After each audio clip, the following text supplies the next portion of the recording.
You're listening to part 3 of Jason Lee Willis's The Wintermaker. Chapter 10, King of the Castle, Haggard Quarry, June 15th, 1961. Biff Forsberg immediately sensed something was wrong. The gatehouse of Haggard Quarry was closed. He'd grown used to arriving hours before the rest of the workers, but today his patience was tested, and after sitting around quietly with his lunchbox for half an hour, he began to walk around. The rolling gate had barbed wire at the top and was fitted to within 3 inches of the ground, but a good pair of pliers could open a hole in seconds. If I only had pliers. Past the posts that held the gate, a larger fence encircled the entire facility. Near the highway, a guardrail and large steel panel fence paralleled the road. And having seen the quarry from its bottom, Biff would hate to see the damage if either the guardrail or steel fence failed to stop a car from plunging over the edge of the abyss. He studied the fence. The posts of both the chain link fence and steel paneling had been placed in solid rock, with a bit of concrete poured into the boreholes for alignment. Both types of fencing had been fitted so that not even rabbits could slip under. And above, concertina wire prevented thoughts of climbing over the chain link fence. Near the highway, the fencing changed to overlap steel panels, which certainly couldn't be scaled. Biff noticed then a bathtub-sized boulder had leaned forward from its position atop the wall, and years of runoff from the ditch had created a small channel around it. He put his foot over the gap. Could I fit through? A car approached. Now, almost 100 yards from the gatehouse, Biff pivoted and casually began walking past. But the car sped by him so quickly that the headlights barely illuminated him. It was not the man who ran the gatehouse, nor was it his uncle. It was Morgan Marquette. During Wednesday's lunch, Uncle Ewan invited Biff up to the office building. There he introduced his 2 brothers-in-law, Marquette and Stewart, who formed Triton Corporation in St. John. Marquette owned the local mortuary and had recently tried teaching Biff about the different types of gravestones quarried in Hiawatha County. Biff watched as Marquette fumbled at the gate for a few minutes, rolling it open and then stomping off to the gatehouse to raise the arm. He returned to his car, and instead of continuing to the office, he sped down the path to the bottom of the quarry. What is going on? Biff looked back to St. John to see if anyone else approached, but with the gate wide open, he picked up his lunchbox and entered the quarry. He went over to the steps of the office and sat down. Normally, the gatehouse operator let him in, but none of the regular quarry employees were arriving. Did the demolition go wrong? Instead of an answer arriving, the mystery thickened when a pickup truck emerged from the pit. Is there security for the quarry? Why would a quarry need a guard? While stone certainly wasn't worthy of overnight protection, the equipment was worth millions of dollars, which did justify the security fencing and even the dozens of floodlights surrounding the quarry. The truck didn't slow as it drove past the office building where Biff sat. No other workers showed up for the next few minutes. It was clear that it wasn't business as usual. Biff didn't want to walk all the way home, but he also didn't want to wait for Wally Crane to pick him up in the afternoon. He was about to start home when the red Thunderbird arrived. As it passed, Biff stood. What the heck's going on? Biff began walking down the road that led to the belly of the quarry. When he reached the slope, he was able to look over the edge, and there he saw the 2 vehicles meet at the fueling station. Hey, those are the guys who were looking for the Guerin house. Even though the morning light was dim, the light pole allowed Biff to see the red Thunderbird and its English driver and fancy Nepalese passenger. They joined the other brother-in-law, Sean Stewart. Where's Uncle Ewan? Sean Stewart, the tour guide, owned several local businesses. Prior to this summer, Biff had seen him at several Boy Scout meetings with Rory, the spoiled son. Now, Stewart led the two guests right up to the deck where Red Dobie normally operated. But today, Marquette joined them at the door. All four men entered the supply office before Biff reached the floor of the quarry. Stone fragments once again littered the floor of the quarry, which meant the blasting had not been a total ruse. But instead of the quarry being sent into motion, everything was still. The interior lights added even more detail to the scene, and as Biff reached the vehicles, the men inside the office stepped behind Dobie's counter and entered the back room. Unsure of what to do, Biff found his wheelbarrow, flipped it over, and retrieved his glove and hard hat. The sooner the floor was cleared, the sooner he could learn another trade. So he walked the wheelbarrow toward the back wall to begin his sweep. Near the vertical wall of stone, the shadows were thickest, but today, a strange sliver of light illuminated the ground. It came from the space between the office building and the wall. Biff heard something similar to a barn door opening just before the sliver of light appeared. He could also hear voices. The first Biff knew to be Marquette. Honestly, most of the Sioux quartzite here is exhausted. Ewan's been digging laterally to the west for 15 years, but the deposit is thinner in that direction. Most of the good stuff is closer to Lake Manitou, which is pretty much off limits. For fear of flooding? Trani Besant asked.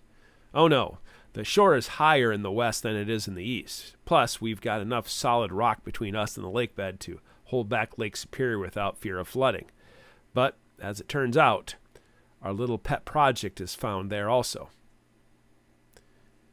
I forgot how impressive it could be, Stewart added, and a shadow made the beam of light flicker. To think, our fathers began digging way up there 60 years ago. Now look at us. My uncle did all the digging, not the two of you. Biff kept working, but staggered the pace so he could hear the conversation. Besant's voice grew louder. The Ojibwe named this place Flat Rock. According to some of the stories, they fought the Dakota so that they could mine the stone like down at the Pipestone Quarry in southern Minnesota. How do you suppose they planned to do it? Dig? Beats me. Sioux quartzite is a bitch to cut. My uncle told me stories that the Indians had somehow managed to dig down 10 feet before he began blasting. He said it was a smooth cut, like they had rubbed it instead of hammered it away. Strange. Perhaps they used the legendary water drum. The Philosopher's Stone? Stewart chuckled. Reality is far stranger than legend. You want to see something strange? Come with me, Mr. Besant. Biff watched as they passed by the threshold. The entire shed is built on wheels, allowing us to push it out of the way when we need. Since our discovery 3 years ago, we bring in hired European crew who come in at night to take care of the more delicate work that Haggard's local boys are not equipped to handle. The voices grew fainter as Biff stood balancing the wheelbarrow. What happened 3 years ago? We found something, Marquette said. When I was a boy, I thought Santa Claus was real. And when I learned it was all a lie, it pissed me off. Made me jaded, which made it easy to question what they dished out in Sunday school, as well as what the public schools taught me in textbook. What I'm going to show you will make you question more than just Santa Claus. You ready? I have a pretty good idea of what I'm about to see, Mr. Marquette. Lead on. Don't say I didn't warn you, Marquette chuckled. Things grew silent until the sound of an angry truck engine interrupted. Headlights splashed the far side of the quarry. Someone's coming. Biff quickly bent down and picked up a few softball-sized stones, letting the stone clunk loudly in the bottom of his wheelbarrow. By the time the truck reached the floor of the quarry, he had several stones collected. It was Red Dobie's truck, followed by the night security man's truck. The headlights flooded the supply building, and the Englishman in the tweed jacket appeared on the deck, pistol in hand. but the men from the trucks, including Uncle Ewan, all stepped out with shotguns in hand. Biff froze. "Morgan!" Uncle Ewan shouted and then loaded a shell into the shotgun. "He's inside with the others," the Englishman replied. "Your brother's invited Mr. Besant." "He's not my brother, and both are fucking morons," Uncle Ewan retorted. Dobie cleared his throat. "Leave your pistol there on the railing and go fetch your boss." Will he start shooting? Biff watched the Englishman ponder the command for a moment, and when he did set the pistol down, his fingers gave it a slight twist. As he walked into the office, his hands slid into his pockets, making Biff suspicious of what else he might have on him. "Is this the young prince's way of testing us?" Uncle Ewan asked Dobie as they waited. "Could all be an honest mistake or something more sinister. Either way, your brothers should have cleared it with me first. Goddamn bloody amateurs." Biff saw shadows pass by the threshold, and a moment later, Marquette came out of the supply shed. "Oh, for Pete's sakes, put your guns away. We're just giving our friends a tour." "Who said they are friends?" Dobie asked. "They show up at your door and you let the fox in the hen house? We have protocols and procedures for this very reason." Chirani Besant stepped forward with his hands raised at the elbow, as if mocking the entire ordeal. "For my offenses, I deeply apologize. It was my belief that both Mr. Delhut and Mr. Gunn cleared my visit in advance. We came to Hiawatha County at their request." Then he turned directly to look at Biff. "Who's the boy?" "Oh, shit. Am I going to get in trouble?" "Son of a bitch," Uncle Ewan groaned, his shotgun lowered for just a moment before rising back up. "He's my nephew. Never mind him. He's supposed to be here. The two of you are not." "That's right. I'm just doing my job." Stewart appeared behind Besant. "Ewan, if I could explain—" "Shut the fuck up, Sean." "Sean and Morgan," Dobie called out. "I want the two of you to step off the deck and over to the right now." Stewart and Marquette listened, and for a moment Biff thought the command might have been to clear them out of the way for murder and execution. Uncle Ewan stepped forward, and even in his short-sleeved plaid shirt, suspenders, and baseball cap, he was a menacing figure compared to the foreign Besant, clad in his white suit. "A college friend of the new boss, huh?" "Yes, we met at Yale." "Yale. I'll remember that." "And now you're some sort of spiritual advisor for our illustrious leader?" "Ross had a few questions and asked if I could give him an independent account of matters," Besant explained. Young Mr. Delhut and the boys in Detroit might see their family legacy as a novel, but here in Minnesota, men have been guarding the legacy for centuries. There's a right and a wrong way to do things, and my partners have no right bringing you here without proper vetting. "Ewan, I called Detroit and spoke with Henry Gunn," Stewart countered. "Proper vetting," Uncle Ewan repeated, his voice echoing against the quarry walls. Dobie cleared his throat. "I'm going to need you to step back into that shiny red car of yours, and then I'm going to escort you back to the airport in Brainerd. You're leaving Hiawatha County today. And if we see either of you snooping around Hiawatha County without prior consent, we'll view it as an act of aggression and treat you the same way we treated those Nazis a few years back," Uncle Ewan added. "If you want to see a hole in the ground, we'll show you one." Nazis? Uncle Ewan is a badass. Chirani Besant walked with his hands in his pants pocket, leading a slow retreat from the deck to the Thunderbird, where he nervously paused. "I respect your efforts, and quite obviously misjudged the situation. Mr. Stewart, I thank you for your hospitality, and Mr. Marquette, I thank you for this opportunity to visit the roaring waters here at Lake Manitou. Mr. Haggard, I apologize for my overstep, and on behalf of Mr. Delhut, I apologize for our enthusiasm and indiscretion of misunderstanding Nidhogg. I shall not return again to the quarry or Hiawatha County without proper vetting. A la vida." With a smirk, Chirani Besant stepped back into the Thunderbird, followed by the Englishman. Dobie got into his vehicle and followed them as they left. Uncle Ewan turned to his business partners. "Didn't we talk about threats? The body of Pierre Delhut is not yet cold, and we have foreign guests at the quarry. Clear out, and I don't want to talk about this until Red's had an opportunity to sort this mess through." Stewart retreated to Marquette's car, followed by the other two out of the quarry. The night security guard did not lower his shotgun, even after Uncle Ewan sighed loudly and kicked at the ground. He focused on Biff. "What in the world are you doing here?" "No one was at the gate, and when Mr. Marquette arrived, he left the gate open. After a while, I just came down here. There's a lot of rock to move after the blasting." Uncle Ewan laughed. "Guess he didn't get the memo either," the night guard said wryly. "There's a lot of that going on," his uncle muttered. "Okay, Biff, clear out the debris, and I'll come back for you after I've had a shower and some breakfast. We'll be back to normal tomorrow." Biff shrugged, bringing more chuckles from his uncle. His flat shovel scraped loudly against the quarry floor as his deposit echoed loudly into the wheelbarrow. Uncle Ewan left the night watchman, leaving Biff alone.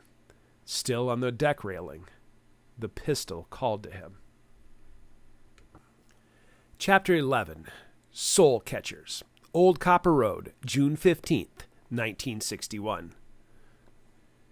Nicole Guerin understood she was poor, but unlike her brothers and sisters, she did not want to play the part. In order to have a functional wardrobe before her junior year at Split Rock High School, she needed to earn money. And to do that, she woke up at 4:30 a.m. to go work at the Dutch Boy Dairy. To get there, she had to walk a mile through the dark on Old Copper Road. The spookiest part of her journey was her long driveway and the tall marsh grass that grew on both sides. Once on the gravel, the road steadily rose uphill until she reached the McPherson farm, which always felt as if she'd reached the safety of civilization. The lights of the large dairy barn were bright enough that Nicole felt as if the road was illuminated also, and if she looked, she could often see father and son tending to the herd of dairy cows. The Forsbergs, her other neighbors, also had a dairy herd, but their barn was smaller and farther back in the woods that led to the rocky bluffs along Bleeding Rock. At the bottom of the hill, just before the Doc Jenkins Bridge, she turned at the driveway to Dutch Boy Dairy. The first shift began at 5 a.m., which meant her walk had to be steady and brisk.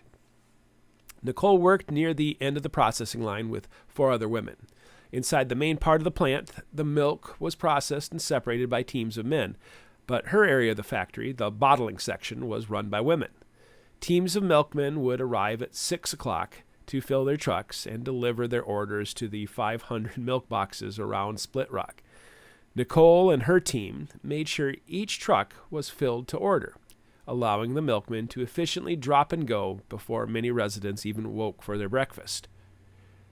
It was frenetic loading bottles, stacking cheese, and counting cartons, but by 7 a.m., she was free to return home with some money in her pocket. This day, however, ended a little differently than normal. Most of the workers parked in the lot near the Crow Wing River, and the big trucks circled behind the creamery for pickup and drop-off. The flatbed truck full of empty jugs parked near the entrance of the lot along the shoulder. Similar to the delivery trucks she helped load, flatbed trucks were a common sight, bringing in the big metal jugs full of raw milk to the plant.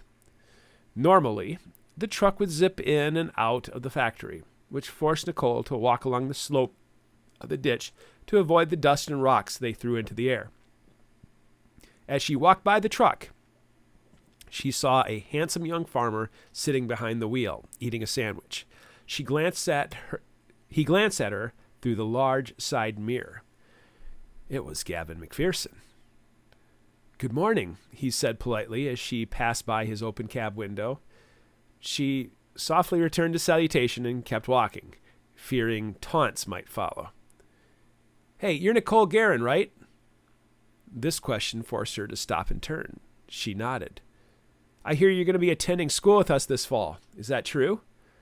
"What's his deal?" Again, Nicole nodded. She felt her heart flutter, knowing that her new peers already had her on their radar. "I'm going to be a junior." "Really, me too." He looked in his rear view mirror. "Hey, would you like a ride home? My dad finally trusts me to make the deliveries, and since we're neighbors and all, I could give you a lift." "I don't mind walking," Nicole said. "It's no problem at all, I swear." Nicole knew she needed friends and allies at school, and Gavin seemed sincere. "Okay," she said and walked over to the passenger side of the truck. Gavin suddenly became a discombobulated mess, fumbling to open the door for her from across the cab and then sweeping crumpled wads of wrapper off the seat. "Sorry about the mess. I wasn't expecting company this morning. Let me make sure your seat is clean before you sit down. I wouldn't want you to get your clothes dirty." Nicole suddenly became aware of how ridiculous she must have looked. Like all the other women at the creamery, she wore a white dress, white nylons, and a white hat. "I probably smell like cottage cheese." Gavin laughed. "I probably smell like cows." Nicole slid onto the bench seat, swallowed by the strange space within the cab. She closed the door and stayed as close to it as possible. "Would you like a cheese sandwich? One of the old ladies always gives me one since I'm the youngest driver." After she shook her head, he asked, "How long have you worked here?" Since I turned 16 last March. It's just a 2-hour shift, which lets me have the rest of the day to myself." "Yeah, it's the same for me. Rain or shine, sleet or snow. I'm up each morning with Pa doing chores. What time do you report each morning?" 5. "Oh, shoot. I'm helping in the barn at 5. I usually make my delivery around 6:30. If you want, I can wait around and give you a ride home when your shift is done." "Oh, you don't have to do that. It's the neighborly thing to do. Besides, I've heard you're really smart. Maybe you can repay it later if I need some help with homework." "Okay," Nicole said with a shrug. "Sure." "It's settled then," Gavin said, firing up the loud truck engine. The gears ground a bit as he stomped on the clutch until it engaged, before the truck began rolling down the road. The conversation came to an awkward end, but luckily, the radio played some old crooner from the 1940s. Gavin bobbed a little to the music. "I don't normally listen to this stuff, but it's the only station that comes on in this old truck." "What do you like to listen to?" "Oh, I'm a big fan of Elvis Presley and Buddy Holly." "Oh, me too," Nicole lied, wanting to impress. Before she knew it, they'd passed the Forsberg farm and were already to Gavin's driveway. But instead of stopping to let her out, the truck just kept going. "You don't have to take me all the way home," Nicole protested, suddenly afraid of Gavin seeing her house.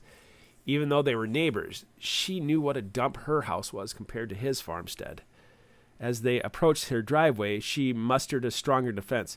"You can just let me off at the end of the driveway. There isn't much room to turn a truck around." The truck slid to a stop beside the entrance to her driveway, and, relieved, she opened the door. "Thank you," she said. "It's Gavin, right?" "Yes, it is," he smiled. "Any time, Nicole. Have a good day." While Nicole walked down the long driveway, Gavin struggled to turn the truck around. It took about 5 angles before the nose of the truck turned toward his home and bounced down the gravel road. Twice, she glanced toward the distant hill, even though the truck had vanished from sight. Normally, she headed right into the house for breakfast. Her father worked as a maintenance man for Carousel Park, which meant he would typically leave by 10 o'clock and work until the jobs were done. Her mother would stay in the kitchen, making small breakfasts until her entire family was fed. Instead of stepping inside, Nicole walked past the house toward the lake. Even though they lived on the shores of Lake Manitou, little of the lake could be seen from their house. At her bedroom window upstairs, the view of the lake was limited. At the edge of the mowed yard, marsh grass and cattails stretched out for 200 yards. Her grandmother told a story that a boy had once gotten lost in the massive field of reeds and died, which made Nicole hate that area. Although her father had hewn a path through it, all sorts of strange creatures like raccoons, turtles, and massive frogs could burst from the tall fronds at any moment.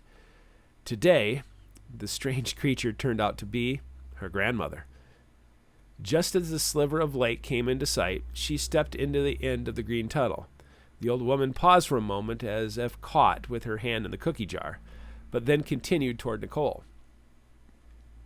"And where do you think you're going?" "I just wanted a glimpse of the lake." Her grandmother looked down to the shallow water beside the path. "There it is. Have you forgotten my counsel? I have enough to worry about without you foolishly wandering into harm's way." Nicole noticed then her grandmother carried half a dozen dream catchers. "What are you doing with those?" "Bah!" her grandmother said and walked around Nicole. It didn't take Nicole long to catch up, but she couldn't figure out what to say, so she followed a pace behind. Finally, they came out of the sea of reeds and back into the open yard of the farmhouse. Once again, she paused to decide between breakfast or answers from her grandmother. She followed her grandmother. The front gate had been fixed, more likely by Cameron than her father. Cameron also worked at Carousel Park as an evening custodian. Born with epilepsy, Cameron had never fit in with his peers at Turtle Island or those around Split Rock. Working at Carousel Park allowed him to walk to his job while living at home. Nicole caught the door before it slammed in her face. A strange humidity filled the house, and upon the stove, 4 large pots boiled and steamed. The curtains were drawn, leaving the inside dim as her grandmother slipped off her shoes without letting go of her haul of dream catchers. "Grandma, what are you doing with all?" A foreign sight caught Nicole's attention. Dozens of dream catchers, big and small, hung from doorways, windows, and walls. Although beautiful, the sight terrified her. What is going on? Didn't they teach you anything about our heritage at school? You are a great scholar. Isn't it obvious what I'm doing? You're having bad dreams? Bad dreams? No, that's not it. Try again. Nicole knew the answer. The dream catcher was first made by Grandmother Spider back at the original Turtle Island. Wanting to protect the children, she hung the nets above the cradles. The bad dreams would catch on the threads, and when morning came, "Are you trying to protect us?" "There are things you cannot understand from books and classrooms," her grandmother answered as she hung each new dream catcher around the living room. "But yes, I am trying to protect you." "From what? Those men in the red car?" "An ancient evil lives in Lake Manitou. I know because when I was your age, I woke it from its eternal sleep. Now, like moths to the flame, evil is drawn to this place because of the old magic here. Something is stirring before its time, so I am trying to understand what is amiss before it is too late." What you said about the dream catchers is partially true. When properly made, a dream catcher will ward off evil, allowing only good dreams to pass through the hole at the center. My grandfather, Nana Conan, taught me old magic from the dawn.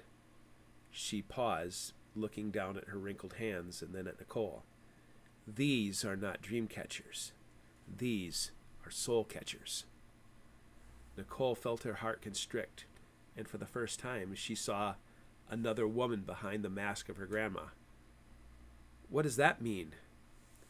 "Tell me what happens when someone dies, and I do not want the version taught in your confirmation classes." "You want the Chippewa account?" Nicole muttered. "When a person dies, the soul leaves the body and is caught by the Jibe-Zibi.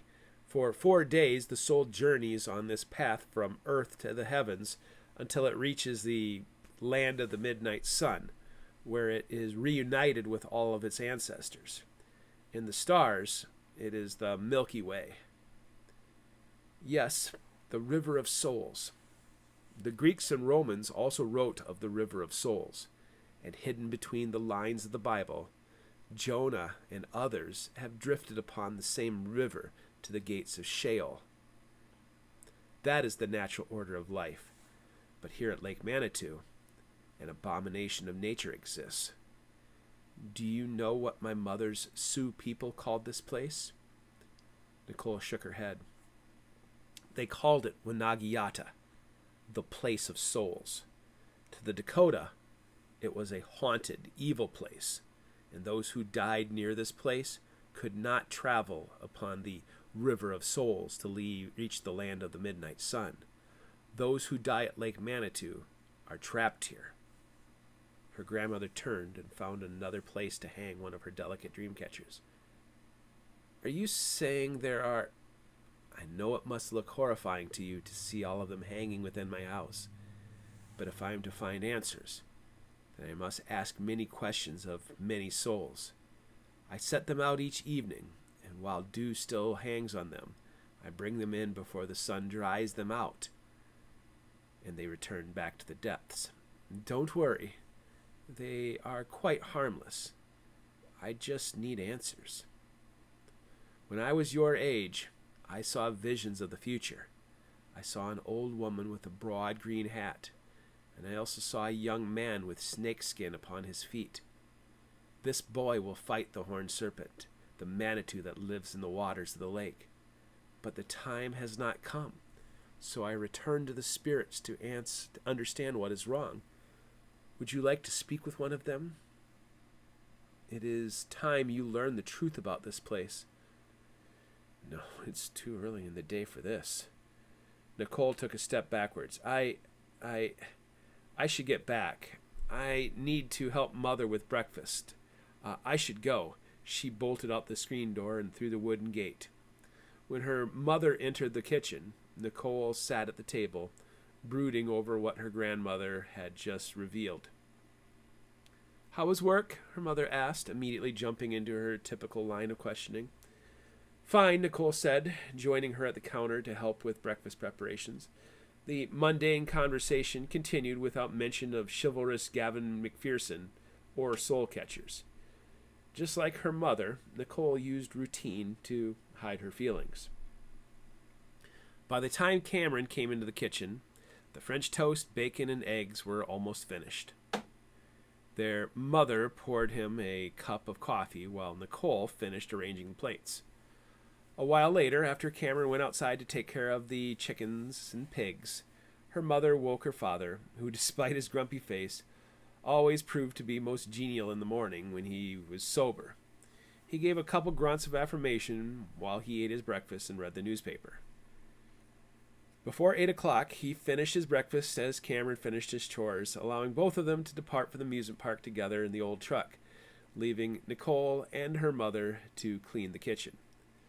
A little before 11, Nicole and her mother went outside and weeded the garden, so the little vegetable sprouts were not overwhelmed by vigorous weeds that never stopped emerging from the soil.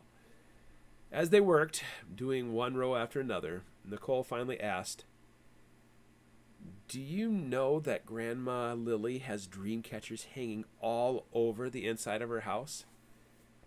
Her mother frowned. Unlike her native grandmother, Nicole's mother was a third-generation Norwegian immigrant, born to Micah Mortensen and Sylvie Berg. The city girl from Split Rock had married a bad boy from the country. It doesn't surprise me. Lily has always been a bit eccentric, which explains your father. One moment she'll seem like a devout Christian, and the next she is muttering pagan chants under her breath. I want to be respectful, Nicole said, but it just... Your grandmother was a pretty devout Christian when I first met her, but in her old age, she's been returning to the old ways of her ancestors. I don't think she'll try to convert you. Nicole laughed. It's good to know your heritage, but you're growing up in a modern world. I'm very happy you'll be going to school in Split Rock this fall. I wish Cameron had stayed in public school, but I was afraid the other students would tease him. What's to stop them from teasing me? Nicole worried. She pushed her nightmares from her mind. Grandma Lily seems concerned about those men that came up to the house the other day. You know, the ones in the fancy red car. Yes, your father was agitated by that also. Don't give it too much thought. They are both a little paranoid. Your grandmother was shunned by her Sioux relatives for being Chippewa, and her Chippewa relatives for being Sioux. Your father felt shunned because his own father was a disgraced priest who left the church. Was he kicked out because of Grandma Lily? I've heard numerous stories about when their relationship began, which is why your father is always so concerned about the opinions of others. By the time I met your father, Grandfather Gene had been dead quite a while. I guess that's why they say, let sleeping dogs lie. Nicole was reading Dr. Zhivago to prepare herself for a rigorous literature classes that awaited her in the fall. She hid away in Russia until her mother called her down to help prepare supper. Her father returned in the truck without Cameron, explaining that he'd be working until 10 o'clock. The three sat down to watch the Alvin show and then Father Knows Best, before Nicole excused herself to read more in her room. Even though she was tired, she could not stop thinking about work the next morning and the possibility of another ride from Gavin. The screen door slammed loudly, and Nicole realized she'd fallen asleep against the wall while reading. Normally, Cameron would come and wish her good night, yet a few seconds later, the door slammed again, followed by a third slam. A terrified wail pierced the illuminated protection of her bedroom. It was Cameron. Whenever anxieties or emotions overwhelmed him, he would drop into a sitting position, wail, and beat his head with the palm of his left hand. Hearing the cry, Nicole immediately stood and was greeted by a strange glow out the window. Her grandmother's house was burning. Flames rose like serpents high above the house, ready to strike. Her father stood in the path like a bewildered squire searching for a weapon after his knight had been slain. Cameron sat wailing in the middle of the gravel parking lot, while her mother was frozen a few paces closer to her house. Nicole flew down the stairs and into the kitchen, where the telephone hung on the wall. Picking up the receiver, she heard voices on the shared party line before she could even form a sentence. "We need help! We need help! Her house is on fire! Lily Guerin, her house is on fire!" Slow down, said the anonymous woman who'd been sharing gossip with the other women. Whose house is on fire? Lily Guerin, Old Copper Road, Rural Route 1, Box 4. Please, we need help. The dozen voices began to speak at once, and the others had to yield the line, so, having made their known plight, she hung up the phone and bolted outside. Nicole stared into the eyes of the dragon and froze a few paces from Cameron. Fountains of flame flowed from both windows, and the open door billowed with black smoke. "Where's Dad?" Nicole gasped, realizing she could only see two of her four family members. "Dad!" Her father had rushed into the pyre, which is why the door had opened to the fiery furnace inside. She ran to it, only to be grabbed by her mother, who held onto her wrist. "No, don't go in there," her mother shouted, using her dead weight and vice grip to stop Nicole from moving. In the distance, a siren wailed. But much sooner than that, a truck came roaring up her driveway, its lights blinding. Gavin McPherson and Duncan McPherson both burst from the truck holding axes instead of fire hoses. Lewis went inside with her, her mother said over the roar of the fire. "Where's her bedroom?" Duncan asked. "In the back, southeast corner." The elder McPherson rushed into the gaping mouth, while Gavin ran around to the back of the house. Before either McPherson could win or lose, two more trucks appeared, and with the headlights of their trucks, they illuminated the fire and smoke of her grandmother's small house. Two men and a boy jumped out of the truck. One of the men Nicole knew as Glenn Forsberg, which meant the young boy was his youngest son, Brian. The other man had wild orange hair and a beard that dipped down onto his chest. In a matter of seconds, they, too, were attacking the fiery beast. "We have to save it," Cameron insisted, suddenly at her side. "It's our only hope." Having finally grasped the reality of the situation, her emotional brother went from victim to would-be savior in a matter of moments when he went running toward the front door. The hairy man caught hold of Cameron just outside of the door, and her brother violently flailed away. With the help of Brian, they kept Cameron from following Glenn Forsberg into the furnace. She wanted to rush in, but fear prevented it. "Dad!" Nicole shouted when she saw three forms coming from the portal to hell.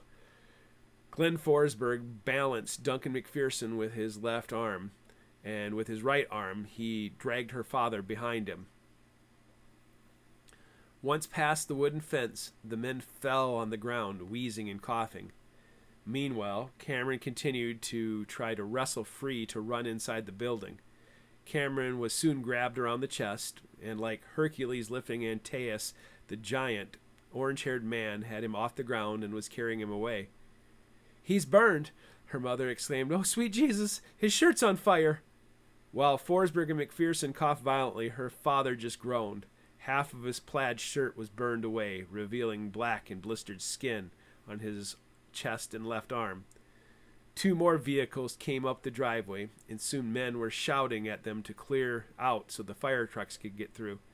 "Help!" a young man's voice called out. "I need help!" Nicole turned to see Gavin McPherson stumbling out of behind the house. In his arms, he cradled her grandmother. Strangers rushed to help him and lifted her from him as the fire truck and more vehicles arrived. Some men attacked the fire, and others gathered around the burned and wounded. Nicole found herself clutching her mouth, both in shock and repulsion, for the smell of burnt clothing drifted up from her grandmother through the shield of emergency workers. More sirens came out from Old Copper Road.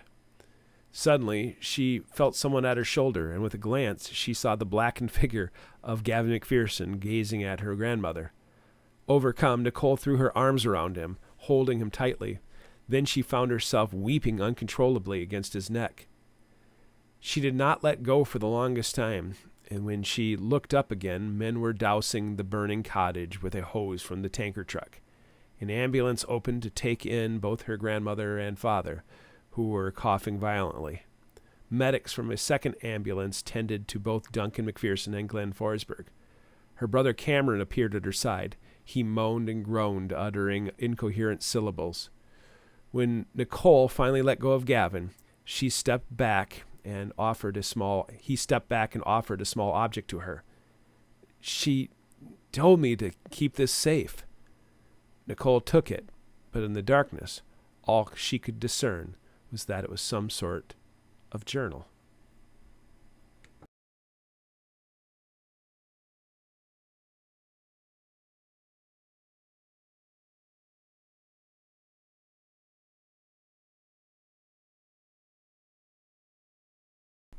Chapter 12, Good Counsel. Split Rock, Minnesota, June 15th, 1961. Albert Fisher hung up the phone, leaving his hand on the receiver for a few moments before withdrawing it. Why am I still alive and the others dead? How will I help in the coming fight?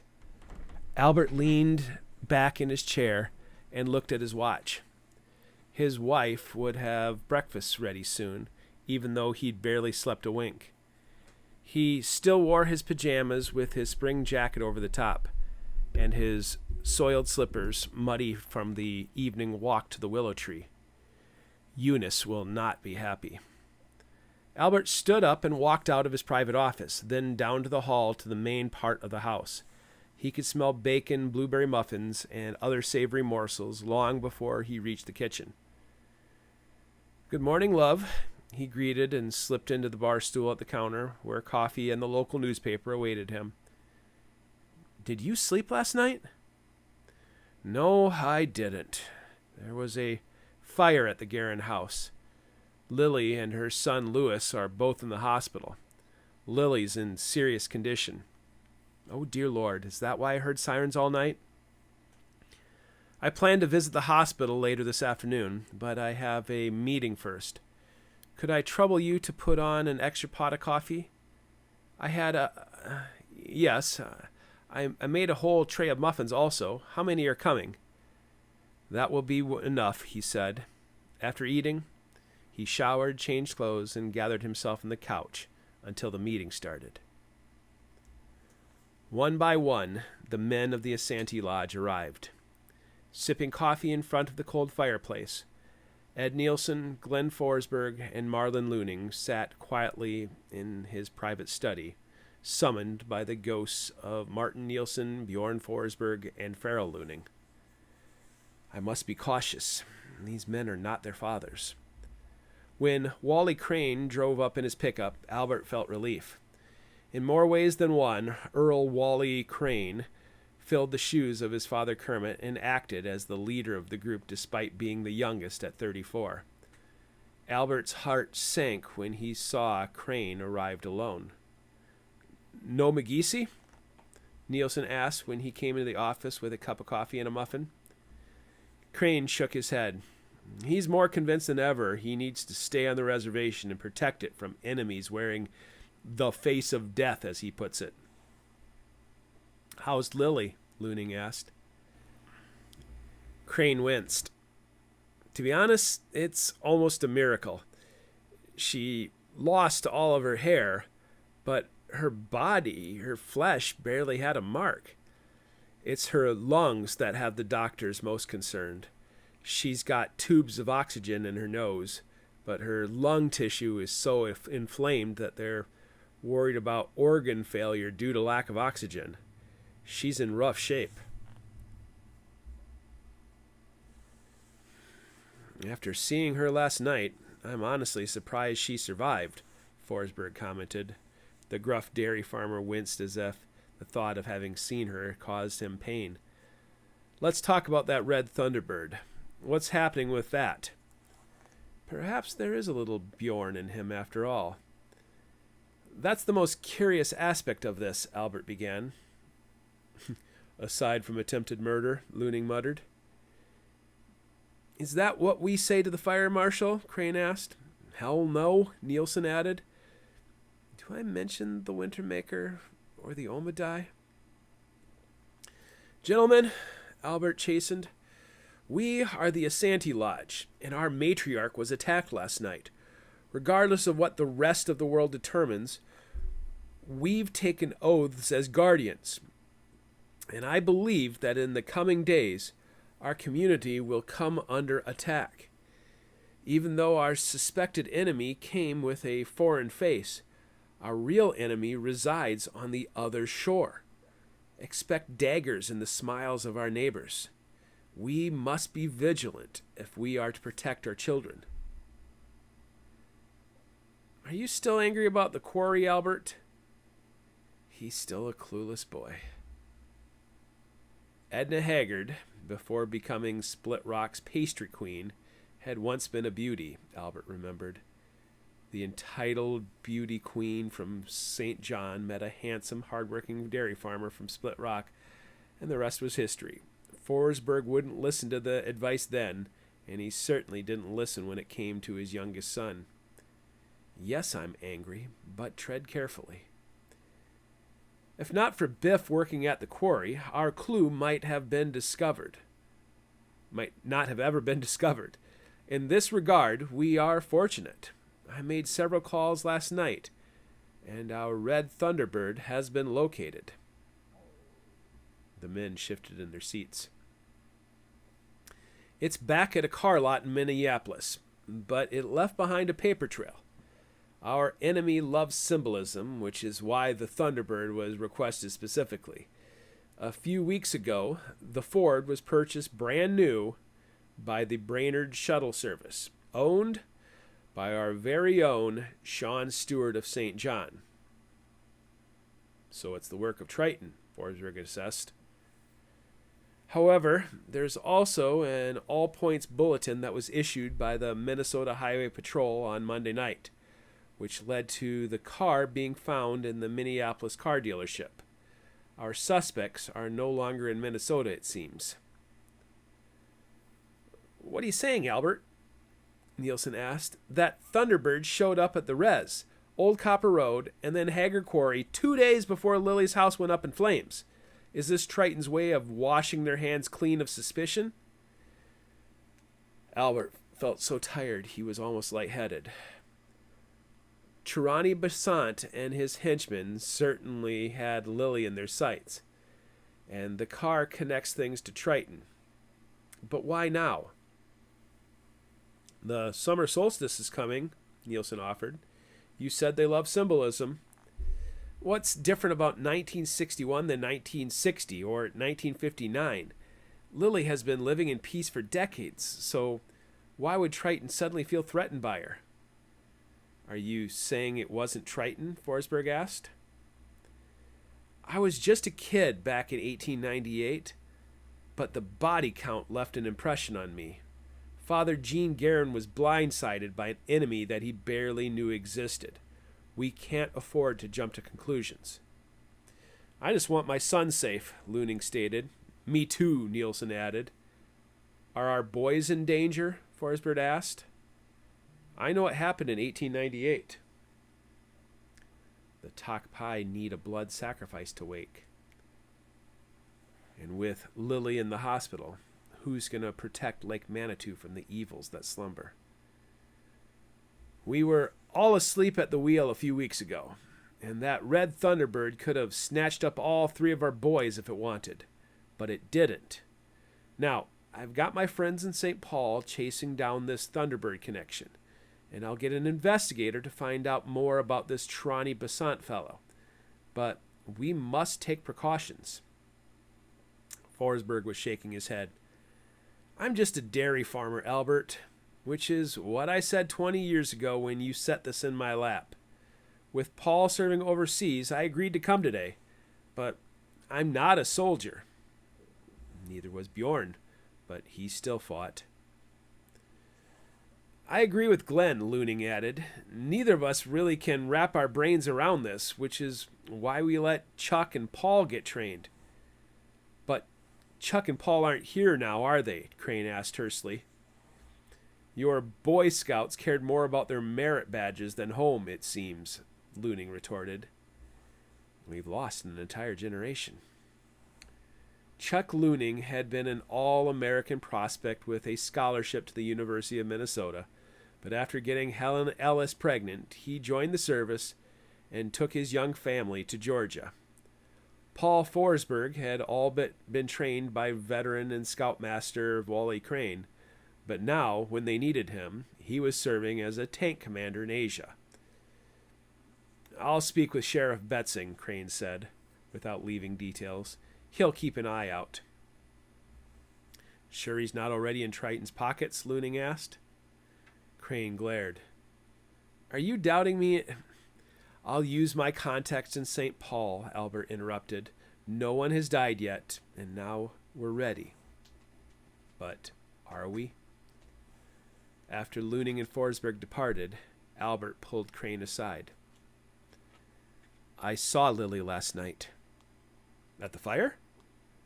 No, under the willow tree. She was 16 years old. A dream? Albert shook his head.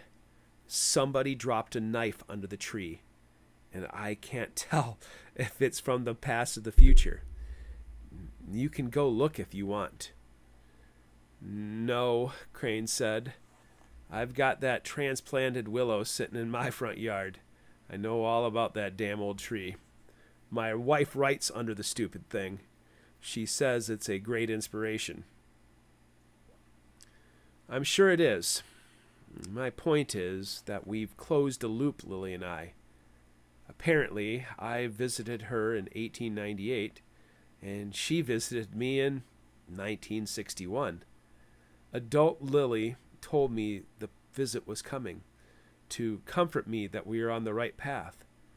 I also saw the boy with the snakeskin boots. Ah, the one Lily talks about? Albert nodded. The Omadai? He warned me about the Wintermaker waiting for me at the sawmill. He was under the impression that the Wintermaker was trying to change the future by attacking the past. If Lily dies, the larger loop will be broken. And old Lily? won't be able to guide a 16-year-old Lily, will she? This thought kept me up at night. My wife tried to explain the grandfather paradox to me once. It hurt my head. Crane scratched his scalp. So you're trying to say the Wintermaker is trying to kill Lily to stop a future where he is defeated? I guess that's encouraging. How so? Well, our list of enemies is long. The quest for the Philosopher's Stone seems like a nuclear arms race. It could be the Jesuit order, who figured out they were double-crossed by Father Guerin, or it could be the Periphery, who finally saw this mumbo-jumbo as a threat to humanity. Hell, it could even be some devout pillager elder who sees it as a sacred right to kill the last members of the Ouijigan clan. If the Wintermaker's involved, that means the Order of Eos, doesn't it? Only he could find good news in such chaos. I'm glad you're optimistic about this news, but I need to speak to McGeesy. About what? We're not ready, Wally. When Lily faced the Wintermaker back in 1898, the Asante Lodge had 2 priests, 8 totems, and even 2 warriors to watch over us. When Fawn left, no one replaced her. When Father Jean Guerin died, no one replaced him either.